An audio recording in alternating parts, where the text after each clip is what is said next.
Hello everyone. આપણે વાત કરી રહ્યા હતા કંપનીની સભાઓમાં જે ટર્મિનોલોજી યુઝ થાય છે તે દરેકે દરેક શબ્દોનું આપણે ડેપ્થમાં સ્ટડી કરી રહ્યા હતા. આપણે જ્યારે ધંધાની સ્થાપના કરી, ધંધાની નોંધણી કરી ને બીજી ઘણી બધી પ્રોસિજર કરી, તો તે સમયે આપણે ત્યાં ઘણી વખત ઠરાવ વિશે વાત કરી હતી.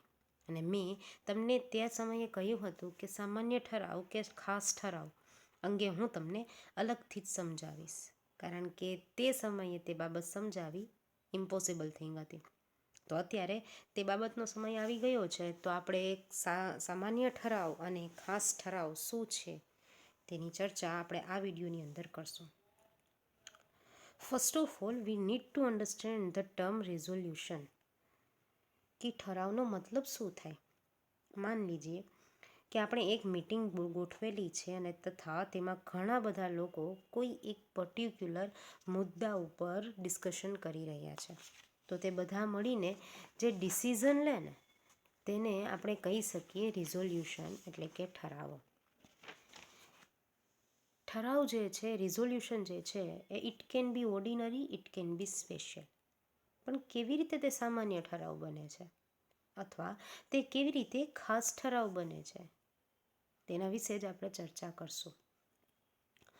કંપનીની સભામાં ખાસ કરીને આપણને અહીં અર્થ કહે છે કે કંપનીની સભામાં સાદી બહુમતીથી જે ઠરાવ પસાર કરવામાં આવે તેને સામાન્ય ઠરાવ કહેવાય.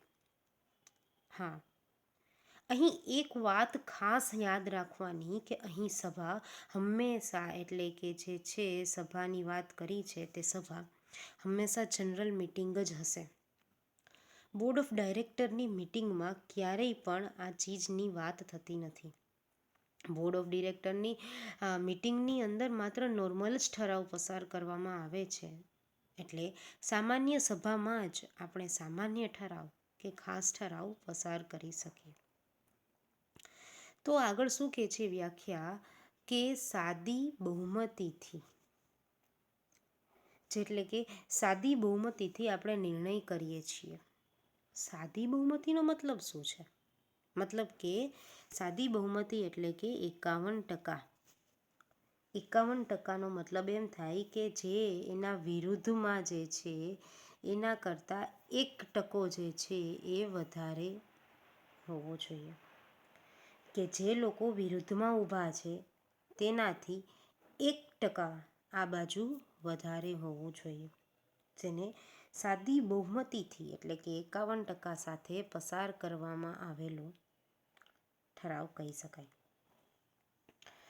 ખાસ કરીને સામાન્ય ઠરાવ એટલે કંપની ધારા પ્રમાણે નોટિસ આપવામાં આવેલ હોય, છતાં પણ સામાન્ય ઠરાવ માટે કંઈ ખાસ રીતે નોટિસ આપવી નથી પડતી. એક ખાસ ઠરાવ માટે આપણે ખાસ રીતે નોટિસ આપવી પડે છે, કારણ કે ખાસ ઠરાવ કરવામાં જ ખાસ મુદ્દાઓની ચર્ચા કરવાની હોય ત્યારે થાય છે. તો સ્પેશિયલી તો નોટિસ મોકલવામાં ના આવે, પરંતુ એક કંપની ધારાનો જે નિયમ છે એની એક પ્રોસિજર છે, તો એ માટે થઈને એક નોટિસ નોર્મલ મોકલી દેવામાં આવે. હાથ પ્રદર્શન અથવા તો અવાજ દ્વારા કે વીજાણુ યંત્ર દ્વારા મતદાન કરીને પાસ કરવામાં આવેલ હોય. મતલબ કે એક તો કે હાથથી ઊંચો નીચો કરીને અવાજ હાનામાં કે પછી વીજાણુ યંત્ર ઇલેક્ટ્રોનિકના માધ્યમથી આપણે મતદાન કરીને જે સાદી બહુમતીથી પસાર કરવામાં આવેલો ઠરાવ હોય. જો જરૂર હોય તો સભાના અધ્યક્ષના નિર્ણયનો પણ સમાવેશ કરવામાં આવે. સભાના અધ્યક્ષનો મત ક્યારે પડે એ આપણને ખબર છે કે જ્યારે બંને સાઈડ 50% રકમ બોલતી હોય, બરાબર છે, ત્યારે 1% જે છે એ વધારે કરવા માટે જ્યારે ટાઈ થાય ત્યારે જ ચેરમેન જે છે એ પોતાનો વોટિંગનો જે હક છે, જે રાઈટ છે, એ નિર્ણાયક મત આપશે. અને એ જેમાં નિર્ણાયક મત આપે છે તે પક્ષ જે છે એ જીતી જતો હોય છે. સભ્ય મતદાન કરી અથવા પ્રોક્સી દ્વારા અથવા ટપાલ દ્વારા પણ મત આપીને સામાન્ય ઠરાવ જે છે એ પસાર કરી શકાય છે. મતદાન પણ થઈ શકે, પ્રોક્સી દ્વારા પણ થઈ શકે અને બેલેટ પેપર એટલે કે ટપાલ દ્વારા પણ આપણે સામાન્ય ઠરાવ પસાર કરી શકીએ. જ્યારે ખાસ ઠરાવ જે છે, સ્પેશિયલ રિઝોલ્યુશન છે, તે ટપાલ દ્વારા પસાર ન કરી શકાય, સામાન્ય રીતે એ પસાર ન થાય. એના માટે સ્પેશિયલ જે છે એ પ્રોસિજર કરવી પડે. પણ જ્યારે ઓર્ડિનરી રિઝોલ્યુશન જે છે એ ઓર્ડિનરી રિઝોલ્યુશન સામાન્ય રીતે પસાર થાય એટલે તે ઓર્ડિનરી છે. જે તે ઠરાવની તરફેણમાં પડેલ મતોની સંખ્યા 51% કે તેથી વધુ હોવી જોઈએ. મેં કહ્યું હતું કે 50% અને એમાંનો 1% વધારે જેની પાસે છે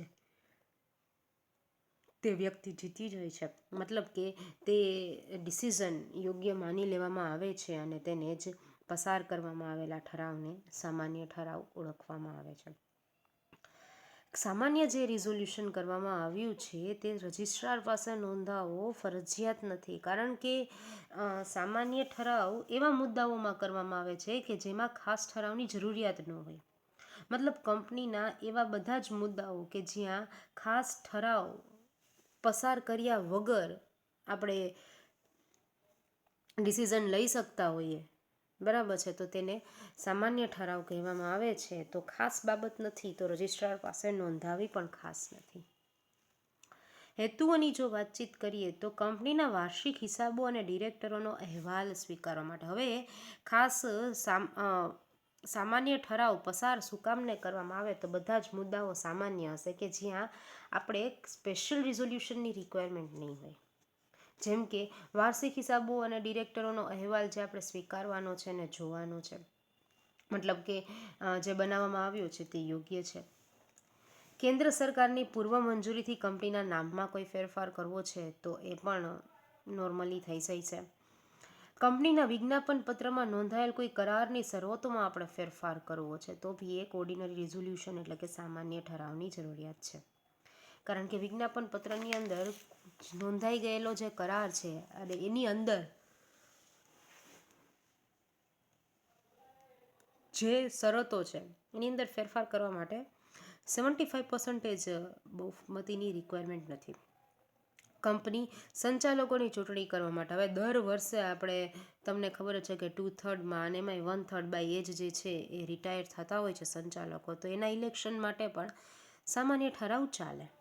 ભલામણ કરેલ ડિવિડન્ડ જાહેર કરવા માટે, ડિવિડન્ડનું જાહેરાત કરવા માટે જો જાહેરાત કરવી છે કે યોગ્ય છે કે નહીં તેના માટે પણ ઓર્ડિનરી રિઝોલ્યુશન જ પાસ થાય છે.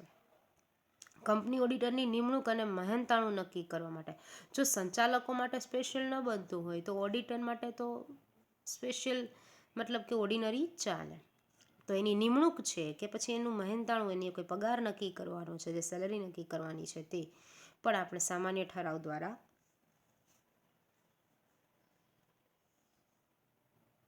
નક્કી કરી શકાય. સંચાલકોની નિવૃત્તિ પછી આવેલ સંચાલકોની પુનઃનિમણૂક કરવી, જે એન્ટાઇટલ છે, એલિજિબલ છે જે સંચાલકો, અને તેની ફરીથી નિમણૂક કરવી હોય. આપણે સ્વતંત્ર સંચાલક વિશે સમજ્યા હતા, યાદ હોય તો, કે 5 years એ હોદ્દો ભોગવે છે, પછી બીજી વખતે ઊભો રહી બીજા 5 years તો કે આપણે એનું ઇલેક્ટ કરવું હોય તો પણ ઓર્ડિનરી રિઝોલ્યુશન એટલે કે સામાન્ય ઠરાવની જરૂરિયાત પડે.